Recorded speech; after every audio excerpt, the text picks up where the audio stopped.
Terus mencoba melanjutkan cerita dari episode sebelumnya ya. Di langit, Xiaoyan menutupi dadanya dengan satu tangan dan terbatuk 2 kali sebelum berbicara dengan dingin. Apakah kalian berempat masih tetap serakah?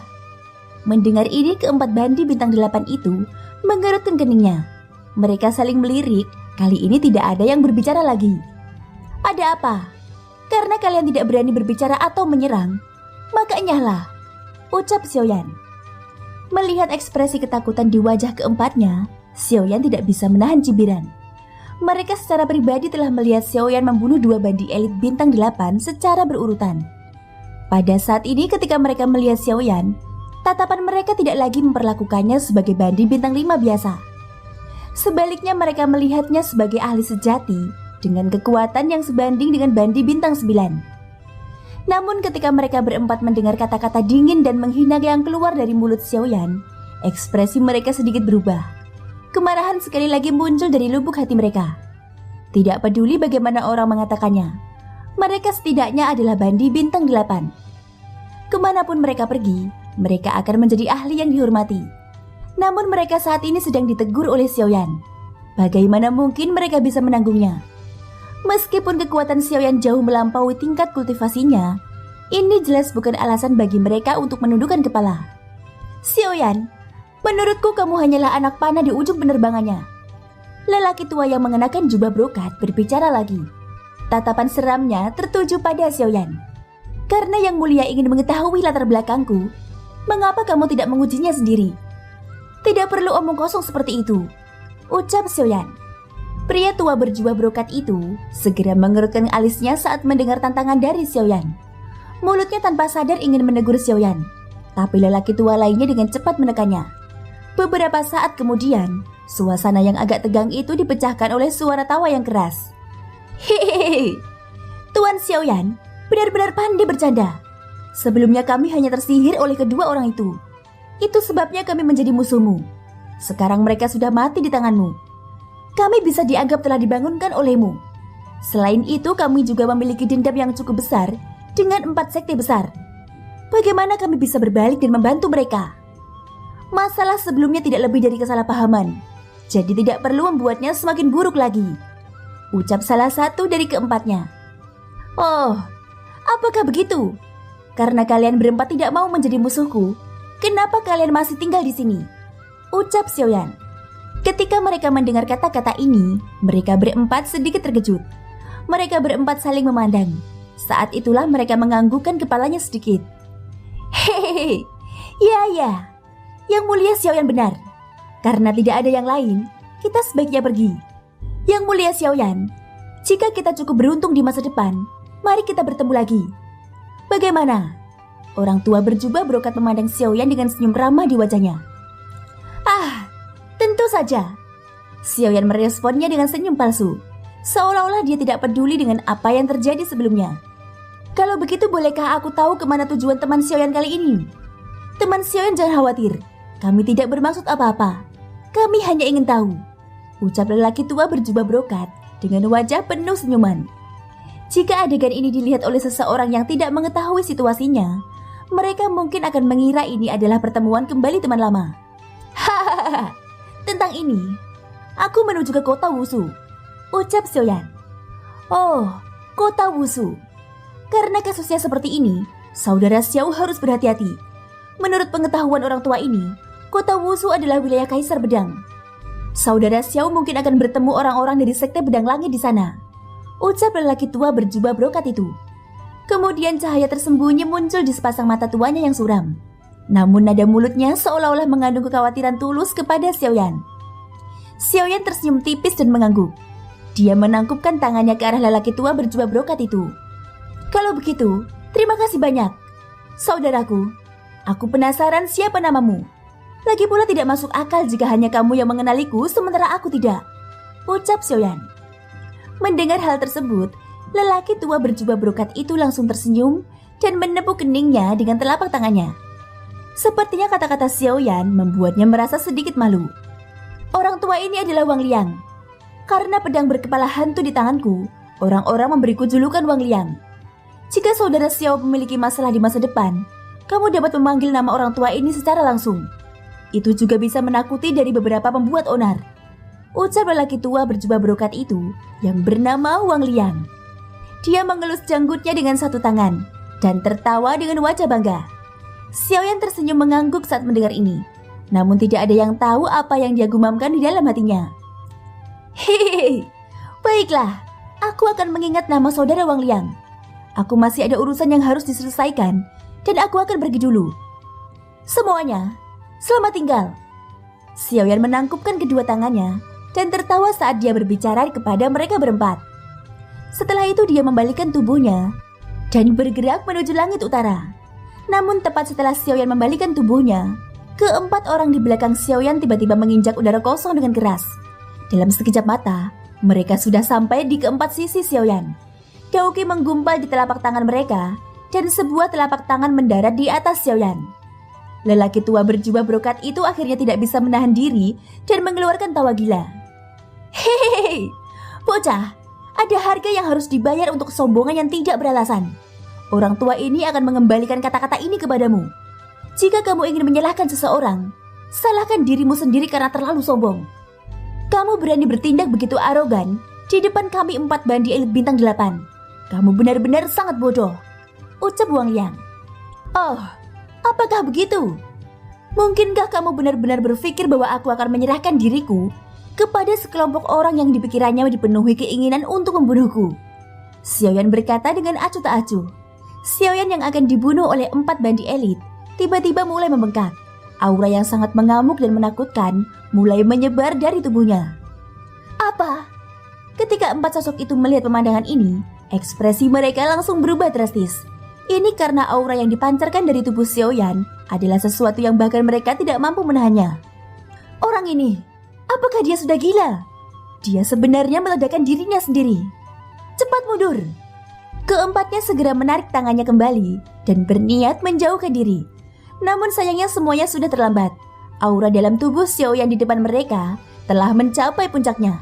Seluruh tubuh Xiaoyan membengkak hingga 3 kali lipat dari ukuran aslinya. Seluruh tubuhnya ditutupi garis retakan. Banyak cahaya menyilaukan yang keluar dari garis retakan itu. Kamu baru berpikir untuk mundur sekarang? Sudah terlambat. Tadi aku memberi kalian semua kesempatan. Sayangnya kalian semua tidak memahaminya dengan baik. Tawa dingin Xiaoyan bergema di langit. Tuanku, kami tahu bahwa kami salah. Tolong tarik kembali. Jika ini terus berlanjut, pada saat itu bukan hanya kita yang akan mati, ucap mereka berkata dengan panik. Xiaoyan, kamu menyerahkan masa depan yang cerah dan menggunakan peledakan diri sebagai harga untuk membunuh kami. Mungkinkah kamu tidak merasa disayangkan? Masih belum terlambat bagimu untuk berhenti sekarang. Selama kamu berhenti, kami berempat akan berbalik dan pergi.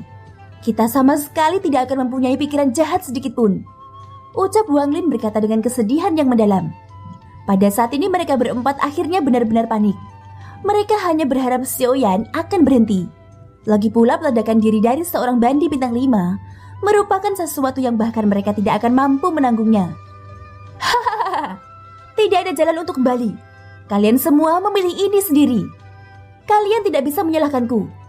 Terlebih lagi, siapa bilang aku akan mati bersama kalian semua? Di kehidupan kalian selanjutnya, kalian harus ingat bahwa sebelum berurusan dengan seseorang, kalian pertama-tama harus memahami kekuatan orang itu. Jika tidak, kamu hanya akan mati konyol.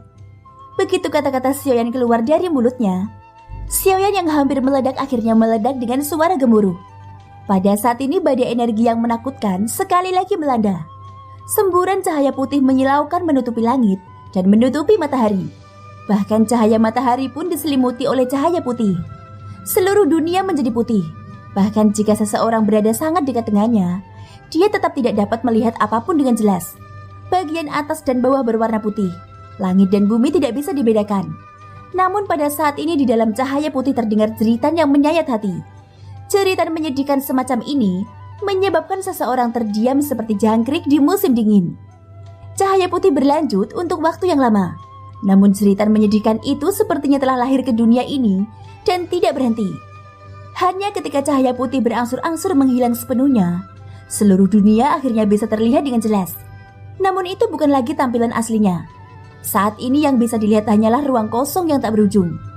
Bahkan pegunungan yang semula terbentang, di bawahnya telah berubah menjadi jurang maut. Ini adalah keruntuhan yang disebabkan oleh hancurnya ruang kosong. Kecuali jika ada ahli yang menghabiskan doki di dalam tubuhnya untuk memulihkan tempat ini, mustahil tempat ini dapat memulihkan penampilan aslinya dalam puluhan atau bahkan ratusan tahun ke depan. Xiaoyan perlahan keluar dari tenda di langit kehampaan. Dia tidak lagi meragukan kekuatan yang tercipta saat avatarnya meledakkan diri. Meskipun mustahil baginya untuk membunuh keempat orang ini, itu sudah cukup untuk membuat mereka sekarat. Namun di saat yang sama, kekuatan yang dahsyat juga akan membawa kehancuran pada dunia ini. Xiaoyan menghela nafas karena suatu alasan. Baru kemudian wajahnya kembali menunjukkan ekspresi serius. Tatapannya yang tajam terus tersapu ke jurang, tak berujung di bawah. Akhirnya tatapannya tertuju pada 4 sosok manusia dengan aura lemah. Mata Xiaoyan dingin. Dia tidak akan menunjukkan belas kasihan kepada mereka yang ingin membunuhnya. Segera sosoknya melompat turun dan mendarat di depan 4 manusia yang tampak menyedihkan. Dengan lambaian tangannya, penguasa Suan berat muncul. Melihat Xiaoyan semakin mendekat, ekspresi keempat orang itu yang sudah pucat menjadi semakin pucat. Tubuh mereka tanpa sadar gemetar hebat. Baru pada saat inilah mereka merasakan penyesalan yang luar biasa. Bahkan mereka tidak percaya bahwa pemuda berjubah hitam di hadapan mereka ini benar-benar hanya Bandi bintang 5. Kamu, siapa sebenarnya kamu? Tepatnya berada di tingkat apa kekuatan yang kamu miliki? Atau mungkinkah tubuh ini bukan tubuh aslimu? Pada saat ini salah satu dari mereka berkata dengan suara serak. Hatinya dipenuhi rasa takut dan mereka tahu bahwa kematian mereka telah tiba. Aku adalah Xiaoyan, seorang Bandi bintang 5. Orang yang berdiri di hadapan kalian ini adalah tubuh asliku. Adapun pertempuran ini, saatnya untuk mengakhirinya, ucap Xiaoyan. Setiap langkah yang dia ambil sepertinya telah menyebabkan jiwa mereka gemetar ketakutan. Xiaoyan tiba di hadapan mereka dengan langkah lambat. Aliran keringat dingin mengalir dari dahi mereka. Mereka tidak pernah membayangkan bahwa mereka akan benar-benar mati di tangan Bandi bintang 5. Bagaimanapun keempat sudah menjadi level Bandi bintang 8 yang agung. Biasanya orang-orang pada level ini akan sangat dihormati. Bahkan jika itu adalah Bandi bintang 7, mereka masih harus menunjukkan status rendah di hadapan mereka. Namun Xiaoyan hari ini telah sepenuhnya mengubah kebiasaan mereka yang biasa, serta imajinasi yang ada di hati mereka. Wajah Xiaoyan tanpa ekspresi dalam beberapa langkah. Dia sudah sampai di hadapan lelaki tua yang terluka paling parah di antara keempatnya. Melihat Xiaoyan tiba di hadapannya, hati lelaki tua itu dipenuhi rasa takut. Semua orang takut mati, apalagi lelaki tua yang telah berkultivasi selama beberapa ratus tahun ini. Di dalam hatinya, dia semakin tidak rela mati. Pada saat ini ketika dia melihat Xiaoyan, seolah-olah dia telah melihat malaikat maut. Meskipun lelaki tua itu ingin mengatakan sesuatu, rasa takut yang datang dari lubuk jiwanya membuatnya sulit untuk membuka mulut. Dia tergagap dan mengucapkan kata kamu dengan susah payah. Tapi dia tidak bisa mengucapkan sepatah kata pun. Xiaoyan berdiri di depannya dan mengangkat penguasa Suan di tangannya. Tubuh penguasa Suan ditutupi dengan api surgawi yang panas. Api surgawi yang menakutkan itu seperti api dari neraka di mata orang tua itu, menyebabkan dia tidak bisa mengendalikan dirinya sendiri. Penguasa pemecah langit 7 lapis, langkah kelima. Kata-kata dingin Xiaoyan perlahan keluar dari mulutnya. Penguasa Suan di tangannya membawa suara hembusan angin yang sangat menekan saat ia turun dengan cepat. Di bawah tatapan ketakutan dari 3 lelaki tua lainnya, benda itu dengan keras menghantam dada lelaki tua di depan Xiaoyan. Bersamaan dengan suara retakan tulang yang patah, ada juga suara teredam seperti balon yang meledak. Tak perlu dikatakan lagi, tubuh lelaki tua itu langsung hancur dan meledak di bawah penguasa ini. Saat tubuhnya hancur, Xiaoyan mengulurkan tangannya, dan kekuatan hisap melonjak dari telapak tangannya. Segera setelah itu sosok jiwa yang sedikit ilusi dengan paksa ditarik keluar dari tubuhnya.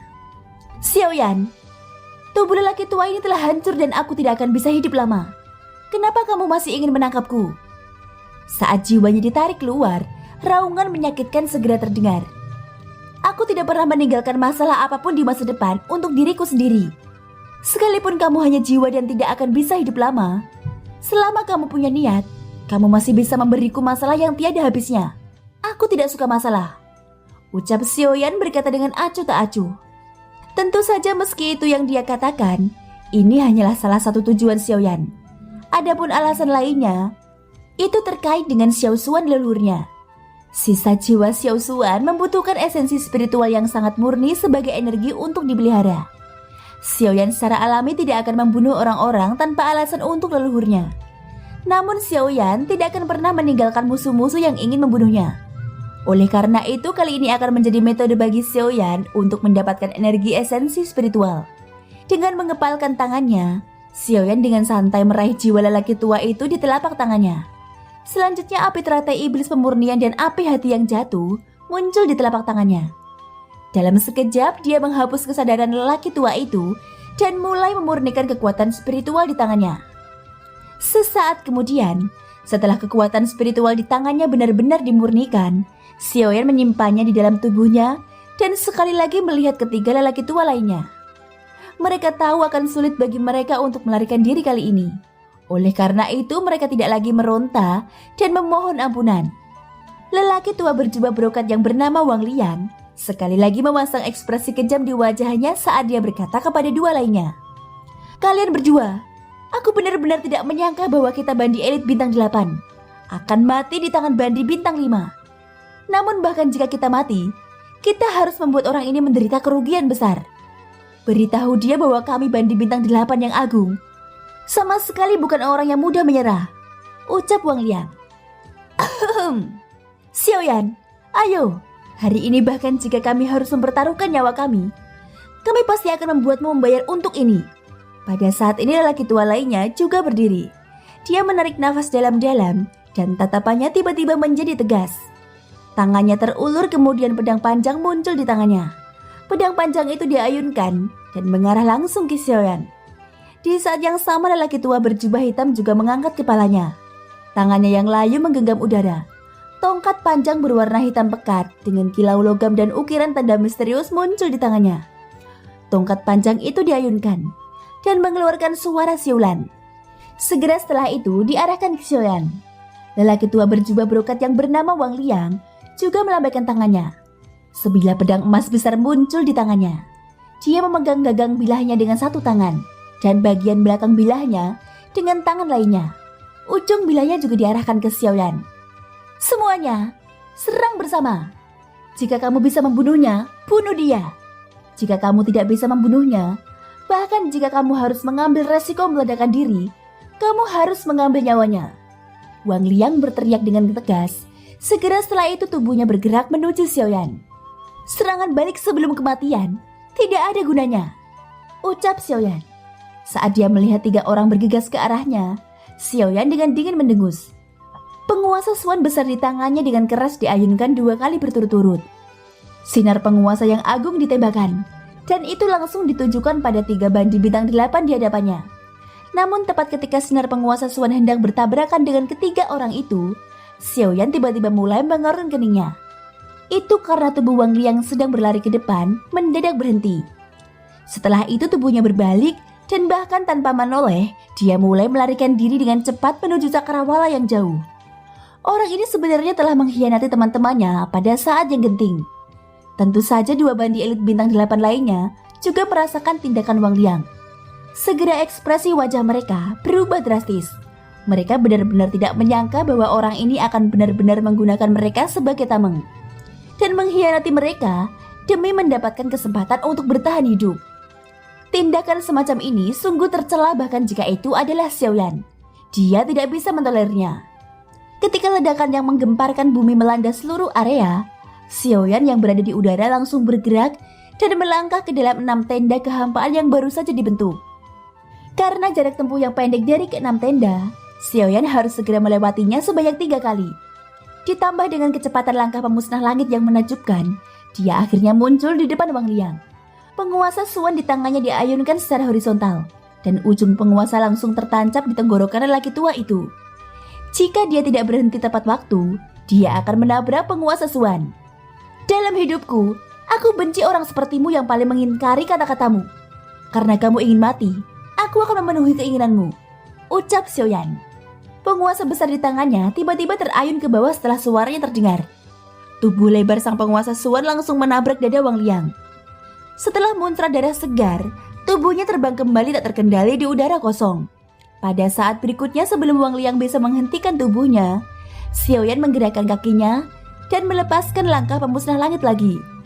Dalam sekejap mata, dia sudah sampai di belakang Wang Liang. Penguasa Suan di tangannya tersapu, dan penguasa yang berat itu sekali lagi menghantam punggung Wang Liang. Suara retakan tulang terdengar, darah berceceran di mana-mana. Darah mengucur dari mulut Wang Liang seperti air mancur. Kini auranya dengan cepat layu. Dasar bajingan.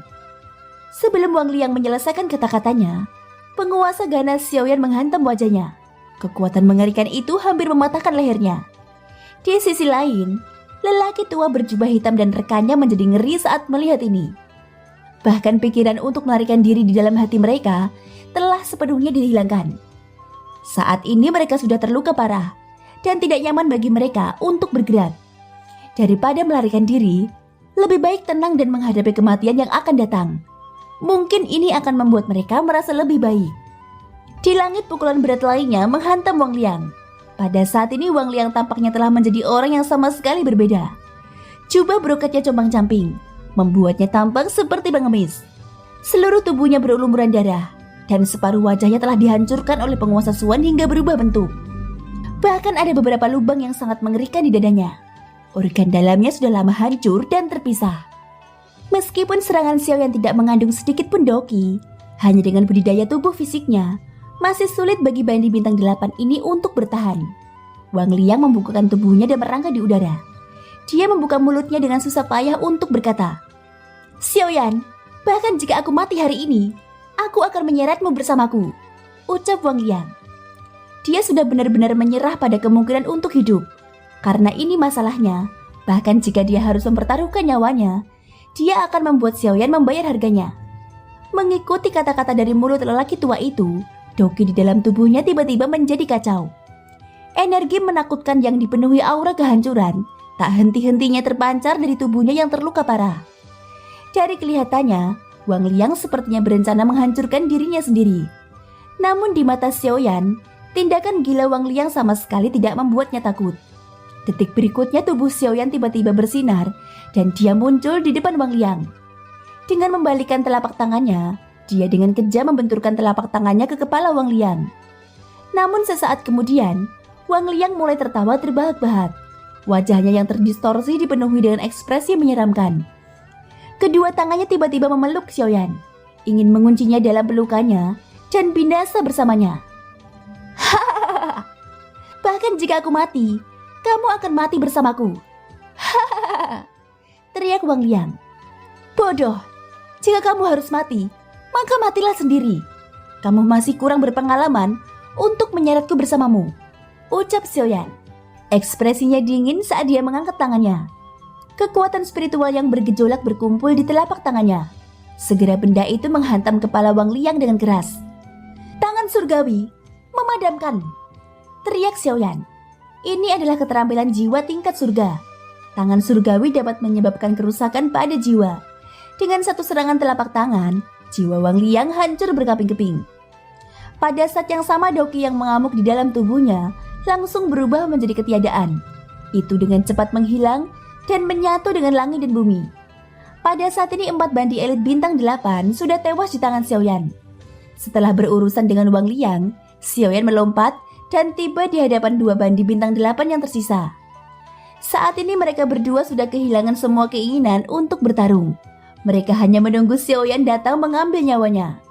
Suara deru angin kembali muncul.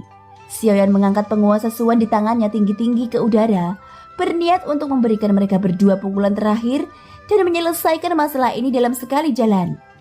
Namun saat Xiaoyan hendak menyerang, suara guyau tiba-tiba terdengar di hatinya. "Xiaoyan, hati-hati, seseorang sedang menuju ke sini. Terlebih lagi kemungkinan besar mereka mendatangimu." Kata-kata guyau yang tiba-tiba menyebabkan ekspresi Xiaoyan langsung terkejut. Dia baru saja pulih setelah beberapa saat dan dengan dingin tertawa di dalam hatinya. Dengan adanya Raja Utara dan Xiao Jin, dia tidak perlu takut selama pihak lain di bawah tingkat Dodi. "Kutua, tampaknya hidupku cukup berharga.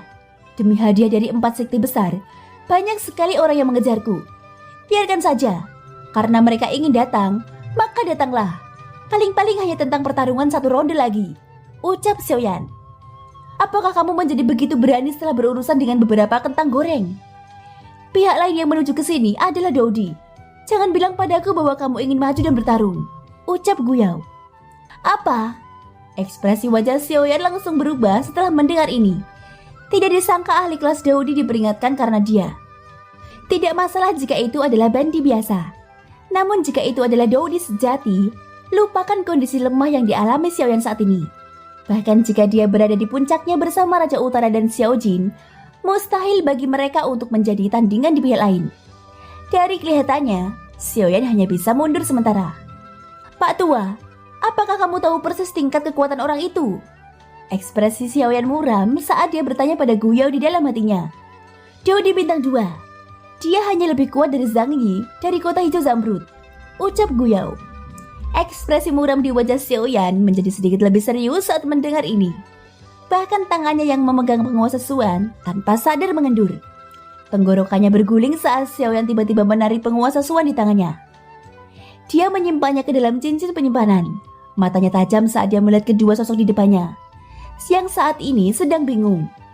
Kalian, nyah sekarang, ucap Xiaoyan. 2 orang di depan Xiaoyan tampak sedikit linglung setelah kata-kata usiran diteriakan. Seolah-olah mereka telah kembali ke dunia nyata dari gerbang neraka. Hal ini menyebabkan mereka tanpa sadar merasa sedang bermimpi. Keduanya saling memandang dan tersenyum. Mereka terus berdiri di tempat yang sama tanpa bergerak. Seolah-olah mereka sedang menunggu mimpi ini berakhir. Aku akan mengatakannya sekali lagi. Pergilah. Jika tidak kamu akan mati. Xiaoyan mengerutkan kening saat melihat ini. Mulutnya tiba-tiba mengeluarkan teriakan marah. Niat membunuh yang menakutkan tiba-tiba menyebar dari tubuhnya dan turun ke hati 2 orang di depannya. Ekspresi 2 sosok itu tiba-tiba berubah ketika merasakan niat membunuh ini. Baru saat itulah mereka bereaksi. Xiaoyan di depan mereka bukanlah ilusi. Kata-kata yang keluar dari mulutnya juga nyata. Pergantian peristiwa yang tiba-tiba ini menyebabkan keduanya tercengang. Ketika Xiaoyan mendengus marah dan api surgawi di dalam tubuhnya melonjak, keduanya buru-buru berdiri. Tanpa menoleh ke belakang, mereka dengan cepat lari ke kejauhan. Xiaoyan akhirnya menghembuskan nafas dalam-dalam beberapa saat kemudian. Api surgawi yang membara di sekujur tubuhnya berangsur-angsur tersebar, menampakkan wajah Xiaoyan yang pucat. Setelah sadar kembali, Xiaoyan sekali lagi memusatkan perhatiannya pada masalah penting yang ada. Kutua, menurutmu berapa lama waktu yang dibutuhkan orang itu untuk mengejarku? Ucap Xiaoyan. Aku memperkirakan dia akan mencapai tempat ini dalam waktu kurang dari 1 jam, ucap Guyao. Ekspresi Xiaoyan sangat serius saat dia mengangguk. Setelah itu dia menghirup udara dalam-dalam dan mengalihkan pandangannya. Saat dia melihat ruang di sekitarnya, rasa kasihan tanpa sadar muncul di hatinya. Aku tidak bisa menghindari masalah ini. Jadi biarkan aku memperbaiki kerusakan yang kubuat sendiri. Bagaimanapun, semua ini terjadi karena aku, ucap Xiaoyan menghela nafas pelan. Dia melambaikan tangannya dan api surgawi berwarna hijau zamrud muncul dari tangannya. Saat api surgawi ini naik, aroma obat yang meresap ke dalam hati seseorang berubah menjadi kabut hangat yang naik, menyebabkan luka di permukaan tubuh Xiaoyan pulih. Hati Xiaoyan menjadi rileks ketika dia merasakan aura kehidupan yang kaya di dalam api surgawi ini. Api surgawi ini berada di peringkat kelima dalam peringkat api surgawi. Itu dikenal sebagai api roh kehidupan. Api roh kehidupan memungkinkan penggunanya memiliki umur panjang yang tidak kalah dengan beberapa binatang ajaib kuno.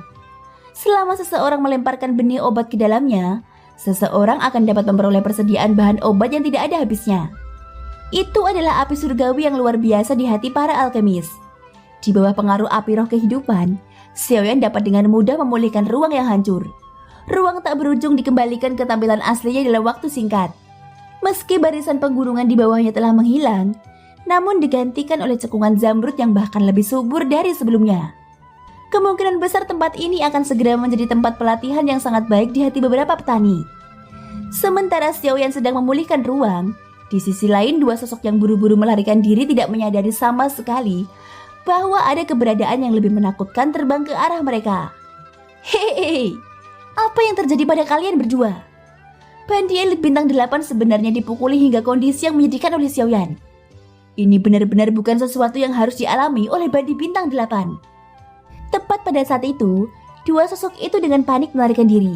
Tawa yang aneh dan menyeramkan terdengar dari lokasi yang tidak diketahui. Keduanya terkejut. Sosok mereka yang melarikan diri tiba-tiba berhenti di udara. Mereka mengalihkan pandangan mereka ke sekelilingnya. Namun mereka tidak melihat satu orang pun. Untuk dapat dengan sempurna menyembunyikan jejaknya di hadapan aura dua Bandi bintang 8, kekuatan orang ini pasti melampaui mereka. Bolehkah aku tahu siapa yang mulia ini? Mungkinkah kamu juga datang untuk Xiaoyan? Jika itu masalahnya, mungkin kami berdua bisa menunjukkan jalannya padamu, ucap lelaki tua berjubah hitam itu. Saat ini jantungnya berdetak sangat kencang. Intuisinya memberitahunya bahwa orang misterius yang baru saja berbicara ini jauh lebih menakutkan daripada yang dia bayangkan. Apa yang kamu katakan itu benar. Yang mulia ini memang datang untuk Xiaoyan, ucap sosok misterius itu. Hati lelaki tua berjubah hitam itu menjadi sangat serius. Dari cara dia berbicara, dapat dipastikan bahwa orang ini pastilah orang yang berstatus tinggi. Namun tepat pada saat dia hendak berbicara, orang misterius itu sekali lagi tertawa aneh. Namun, kau tidak perlu menunjukkan jalannya kepadaku. Kau telah berkultivasi hampir sepanjang hidupmu. Tetapi kau bahkan tidak mampu mengurus Bandi bintang 5. Aku benar-benar tidak tahu bagaimana kalian berdua bisa bertahan sampai sekarang, ucap sosok misterius itu.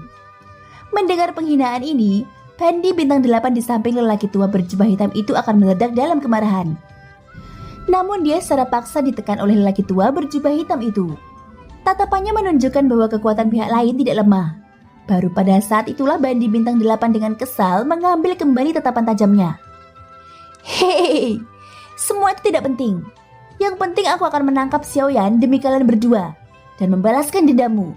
Setelah berkata dengan tawa yang aneh, kabut hitam pekat tiba-tiba melonjak di sekitar dua Bandi bintang 8, menyelimuti mereka berdua di dalamnya. Siapa kamu? Apa yang kamu rencanakan? Menyadari kabut hitam yang mengelilingi mereka berdua langsung khawatir dan merasakan firasat buruk di hatinya. Pada saat yang sama Doki di dalam tubuh mereka dengan cepat melonjak dan dengan kejam membombardir kabut aneh yang mengelilinginya. Karena aku telah membalaskan dendam untuk kalian berdua, maka sebagai harganya, kalian berdua harus membayar dengan nyawa kalian. Tepat setelah kata-kata itu keluar, kabut hitam tiba-tiba melonjak. Suara gemericik yang aneh terdengar dari dalam kabut, seolah-olah ada roh jahat dari dunia bawah. Keduanya melawan dengan sekuat tenaga. Mereka sepertinya berusaha membubarkan kabut hitam. Namun hasilnya tidak semudah yang mereka pikirkan. Benar-benar naif. Tidak ada seorang pun yang bisa melarikan diri dari orang-orang yang ingin kubunuh. Ketika tawa yang menyeramkan dan aneh terdengar, kabut hitam melonjak dan secara bertahap menjadi kental seperti cairan. Saat cairan itu perlahan-lahan bergoyang, terbentuklah banyak tengkorak hitam yang menerkam ke arah dua orang di dalam kabut hitam untuk menggigit mereka. Segera teriakan menyedihkan bergema di langit. Kemudian perlahan-lahan mereka menjadi parau sehingga benar-benar diam. Di sisi lain, Xiaoyan mengambil kembali api surgawinya setelah ruang di sekitarnya pulih. Dia mengalihkan pandangannya dan melihat ke arah langit utara. Dia sudah bisa merasakan secara samar bahwa ada aura yang sangat menakutkan terbang menuju lokasinya saat ini. Thank you guys sudah mendengarkan ceritaku di episode kali ini sampai akhir. Ikutin terus kelanjutan episode-episode berikutnya ya. Semoga hari kalian menyenangkan. Sampai jumpa dan bye-bye.